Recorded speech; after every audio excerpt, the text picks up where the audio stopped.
The call came during my third deployment to Afghanistan. Bad news always seems to find you no matter how far from home you are. Captain Lawson, the voice of my commanding officer, echoed in the small communications room. There's a Red Cross message for you. My stomach dropped. In the military, Red Cross messages usually mean one thing: family emergency. Mom had been battling cancer for nearly 2 years, but her last email just a week ago had been upbeat, talking about her garden plans for spring and how the new treatment was showing promise. I'd allowed myself to hope. 48 hours and 3 flights later, I was standing in the rain at Oakwood Cemetery, watching as they lowered my mother's casket into the ground. My brother Eric stood across from me, his wife Melissa beside him, their 2 children solemnly holding black umbrellas. She went peacefully, the hospice nurse had told me when I finally got cell service during my layover in Germany. In her sleep, no pain. It was the only comfort I had. Eric and I hadn't been close for years. When I enlisted at 18, he'd viewed it as a betrayal of our family's business tradition. He followed our father into real estate development, taking over completely when Dad died 5 years ago. Mom had been proud of both of us, her soldier and her businessman, she called us. But Eric had always seemed to think I'd taken the easy way out, if he only knew. There's a small gathering at the house, Eric said stiffly as people began to disperse after the service. You remember the way, I assume. The sarcastic edge in his voice wasn't lost on me. I'd been home only twice in the past 3 years, once for Christmas and once when Mom had started her second round of chemo. I remember, I said simply. The house, the sprawling Victorian where we'd grown up, was exactly as I remembered. The porch swing Mom had insisted on keeping even when Eric wanted to replace it with something more modern. The carefully tended flower beds that had been her pride and joy. The faded blue door that Dad had been meaning to repaint for 20 years but never got around to.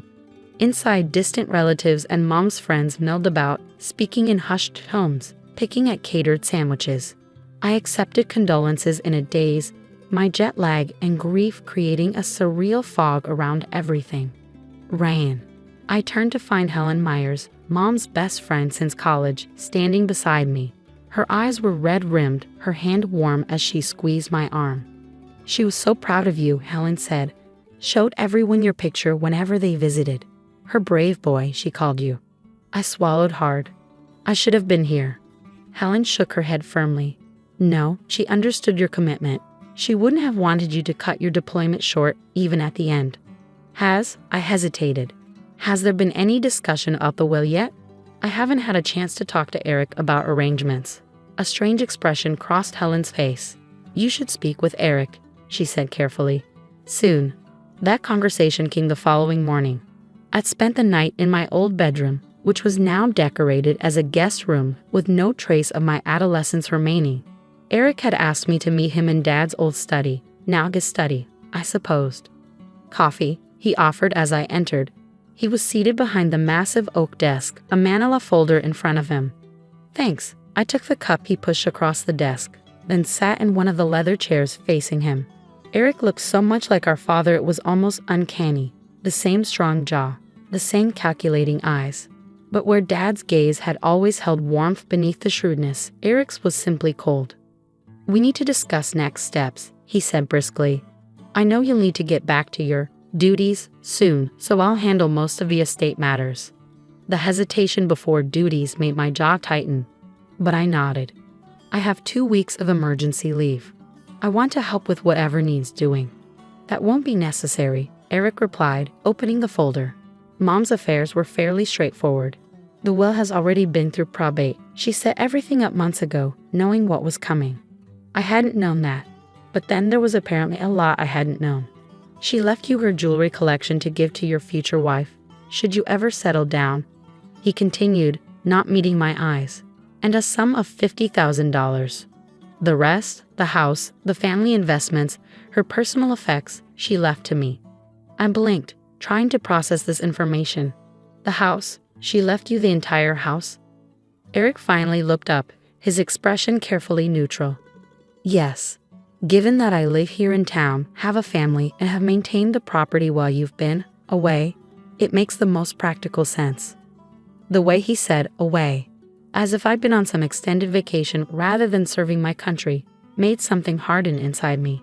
"I'd like to see the will," I said. Eric slid a document across the desk. Of course. I read through it carefully. It was straightforward, as he'd said. The distribution was exactly as he described. But something felt off. "This doesn't sound like Mom," I said finally. "She always talked about the house staying in the family, belonging to both of us." Eric's expression hardened almost imperceptibly. "People change their minds when faced with mortality, Ryan." She made her wishes clear. "When was this signed?" 3 months ago. That would have been during her second round of chemo, when the side effects had been brutal.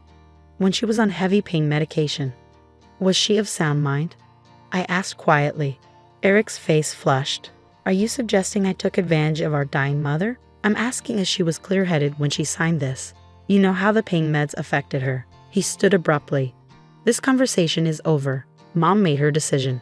Your military service doesn't make you special, Ryan. It doesn't entitle you to an equal share of everything just because you decided to run off and play soldier instead of staying to help with the family business." The old argument rehashed once more. I took a deep breath, reminding myself that we were both grieving. "I'd like to speak with her lawyer," I said. "Fine. His name is Peter Gladwell, though I doubt he'll tell you anything different." I stood to leave, then paused at the door. "Has anyone checked Mom's safe deposit box at First National?" Eric frowned. "What safe deposit box?" "The one she's had since Dad died. She mentioned it in one of her letters last year, said she kept important papers there." "I wasn't aware of any safe deposit box," Eric admitted, looking genuinely confused. I nodded. "Might be worth looking into." As I walked out, I couldn't shake the feeling that something wasn't right. Mom had always said the house would go to both of us, had even talked about me retiring there someday, converting the garden shed into a workshop for the woodworking I'd taken up during my first deployment. The will I'd just read felt like it was written by a stranger. The meeting with Peter Gladwell the next day only deepened my suspicions. "I'm sorry, who did you say you were?" the elderly attorney asked, peering at me over his glasses. "Ryan Lawson, Margaret Lawson's son." He frowned. "Margaret Lawson, the name is familiar, but I don't recall handling her will recently." A cold weight settled in my stomach. "According to my brother, you prepared and executed her will 3 months ago." Gladwell shook his head. "No, that's not possible. I've been on medical leave for the past 6 months. Hip replacement. My partner has been handling my clients." "And your partner's name is?" "David Reynolds." Not the name on the will I'd seen yesterday. I left Gladwell's office and headed straight to First National Bank. The safe deposit box was indeed registered to Margaret Lawson. As her son with proper identification and death certificate in hand, the bank allowed me access. Inside was a single manila envelope labeled "In the event of my death, Ryan and Eric." My hands trembled slightly as I opened it. The contents made my blood run cold. A properly executed will dated 8 months ago, leaving the house jointly to Eric and me. A handwritten letter from Mom explaining that she wanted her sons to share her most precious material possession, just as we share her heart. And most damning of all, a note dated 2 months ago. "Ryan, Eric has been pressuring me to change my will, to leave everything to him.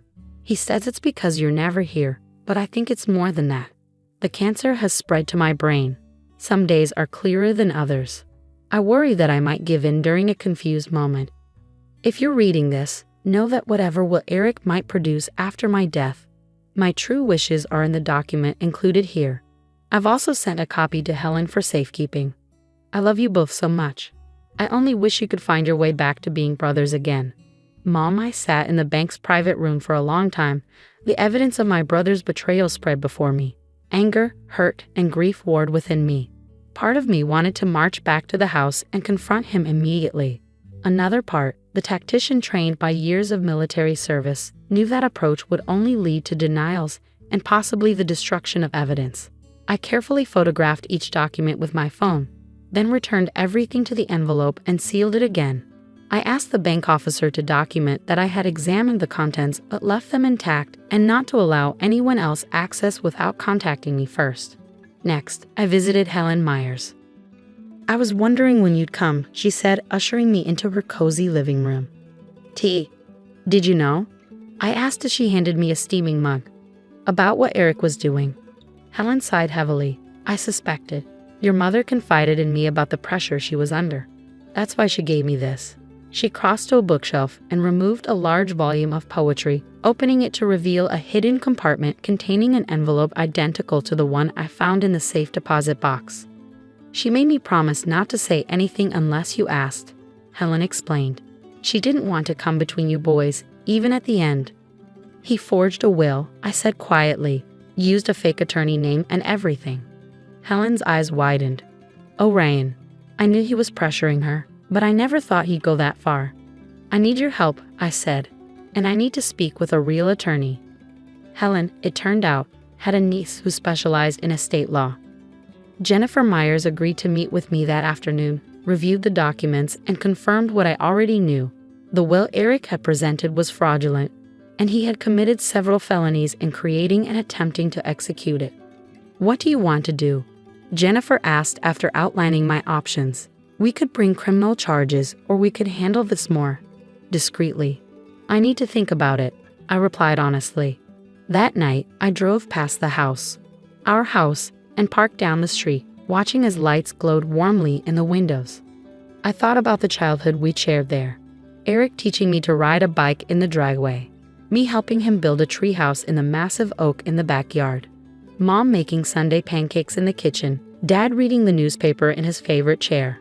When had it all gone so wrong? When had Eric's resentment of my chosen path calcified into this willingness to betray not just me, but our mother's dying wishes? The next morning, I called Eric. We need to talk. About Mom's safe deposit box. A pause. You found it?